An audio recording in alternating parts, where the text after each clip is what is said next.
Genesis ti aduonu 9. Na Abraham abo akokora, na wadi nna pii, na Awurade ehyira Abraham ade nyinaa mu.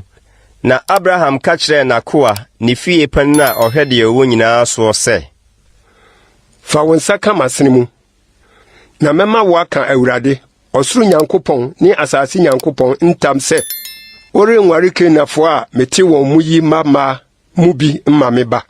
Na kɔ me kurom ne m'abusua mu kɔware yere ma me ba Isak.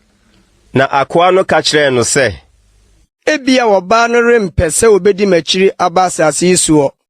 Ɛne memfa wo ba no mensane menkɔ asase a wofiri so baeɛ no so anaa? Na Abraham ka kyerɛ no sɛ, hwɛ yie ne wamfa me ba nsan ankɔ hɔ biom. Awurade, ɔsoro Nyankopɔn a ɔfaa me firi m'agya fie ne asase a ɔwoo me wɔ soɔ no so. Na ɔne me kasae, na ɔka ntam kyerɛ me sɛ, wasefoɔ nam de asase bɛma wɔn no, ɔbɛsoma ne bɔfoɔ adi w'anim, na wakɔware yere afiri hɔ abrɛ me ba. Na sɛ ɔbaa no mpɛ sɛ wodi w'akyiri a, ɛneɛ wo ho afi me ntam yi mu, nanso mfa me ba nsa nkɔ hɔ biom. Na akoa no de ne nsa kaa ne wura Abraham asene mu, na ɔkaa no ntam wɔ asɛm no ho. Na akoa no faa ne wura yoma mu du, na ɔkɔe. Na okura ne wura nnepa ahodoɔ nyinaa bi.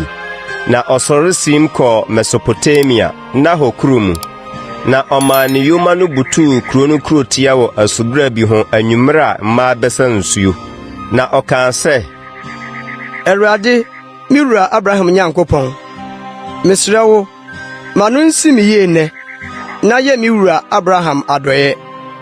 Hwɛ, megyina asubra yi so ha yi, na kurom hɔfoɔ mama befiri abɛsa nsuo.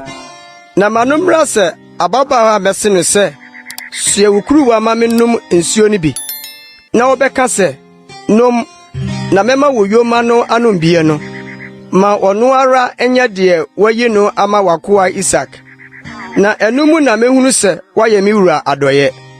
Na onya nwie kasa no, hwɛ, Rebekah wɔwoo no ma Betuel a ɔyɛ Abraham ne nua Nahor yere Milka babae. Na ne kuruwa si ne matiri so.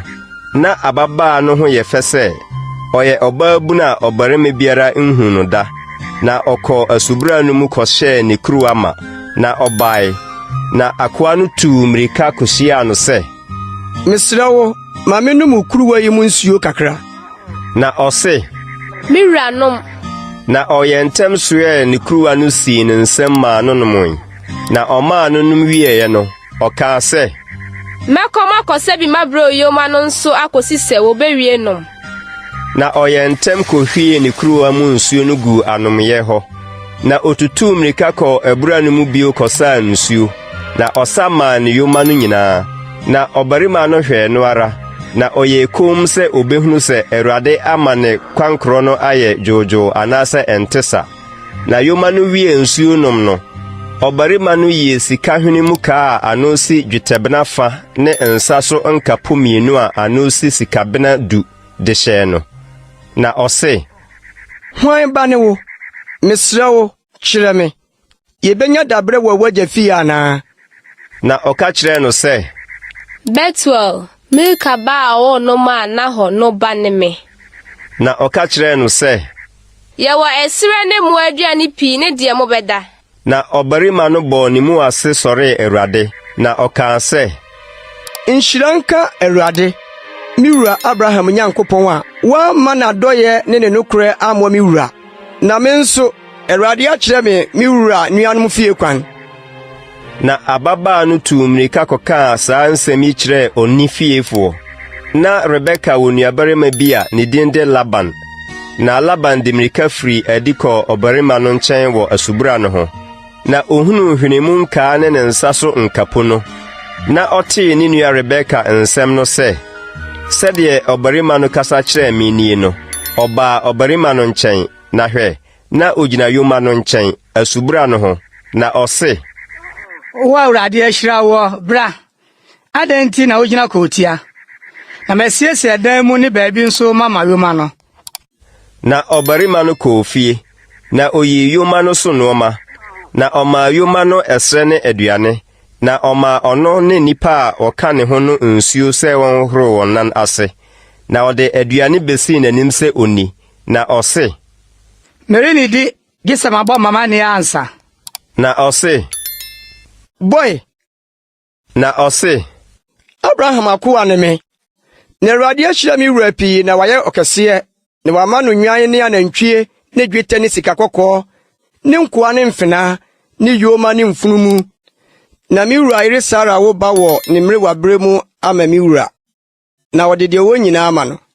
Na me wura mama ka ntam sɛ, nware Kanaanfo a mete wɔn asase so yi mama mu bi ma me ba. Ne mmom, kɔmagya fie ne m'abusua mu kɔware yere brɛ me ba. Na mesi me wura sɛ, ebia wɔbaa no renni m'akyi. Na ɔka kyerɛ me sɛ, Awurade a menam n'anim no bɛsoma ne bɔfoɔ aka wo ho. Na wama wo kwan so ayɛ dwoodwoo, na wakwaware yere wɔ m'abusua mu ne m'agya fie abrɛ me ba. Ɛno ansa na sɛ wokɔ m'abusua mu a, wo ho bɛfi afiri me ntam no mu. Na sɛ wokɔ m'abusua mu na wamma wo bi a, ɛneɛ na wo ho afi me ntam no mu.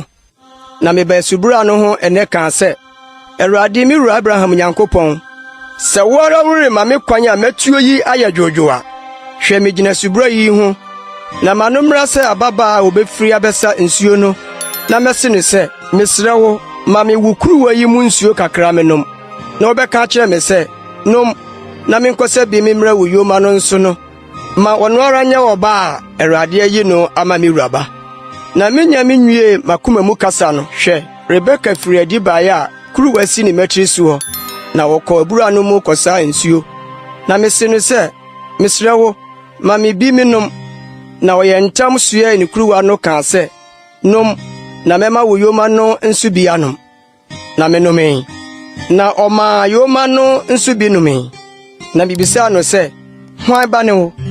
Na wɔse Betuel, na hɔ ba a meka wo maa no ba ne me.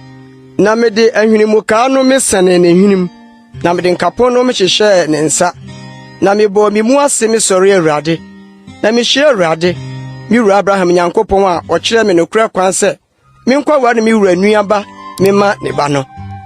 Na afei sɛ mo ara moreyɛ me wura adɔyɛ adi no nokorɛ a, monka nkyerɛ me.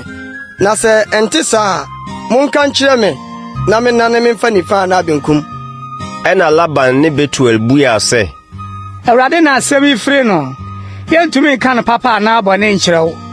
Hwɛ Rebekah na wogyina w'anim yi, fa no kɔ ma no nkɔyɛ wo wura bayere sɛdeɛ Awurade aka no.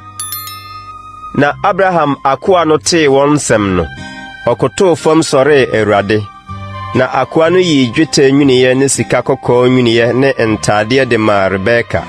Na ɔde nneɛma a ɛsom boɔ maa ne nuabarima ne ne na. Na ɔne nnipa a ɔka no ho no didii, na wɔnomee, na ɔdaa hɔ anadwo no. Na ɔsɔree anɔpa no, ɔkaa sɛ, Munya me kwan na menkɔ me wura nkyɛn. na ne nua ne na kaa sɛ, Ma ababaa no ntena yɛn nkyɛn da tiaa bi, sɛ da du ansa na wakɔ. Na ɔka kyerɛɛ wɔn sɛ, Monro me, efiri sɛ Awurade ama me kwan ayeye. Munya me kwan ma menkɔ me wura nkyɛn. na wɔse, Ma yɛmfra ababaa no misa ɔno ara. na wɔfrɛ Rebekah ka kyerɛɛ no sɛ, Wo ne ɔbarima yi bɛkɔ anaa? na ɔse, Mɛkɔ. na ogyaa wɔn nua Rebekah ne ɔbagyegyefoɔ ne Abraham akoa no ne nnipa no kwan. Na wohyiraa Rebekah see no sɛ, Yɛn nua baa da ne mpem du ahodoɔ mpempem, na wasefoɔ mfa wɔ n'atamfo apono ni. na Rebekah ne ne mma wasɔree, na wɔtenatenaa yoma so dii ɔbarima no akyi. Na akoa no de Rebekah siim kɔɔ ne kwan.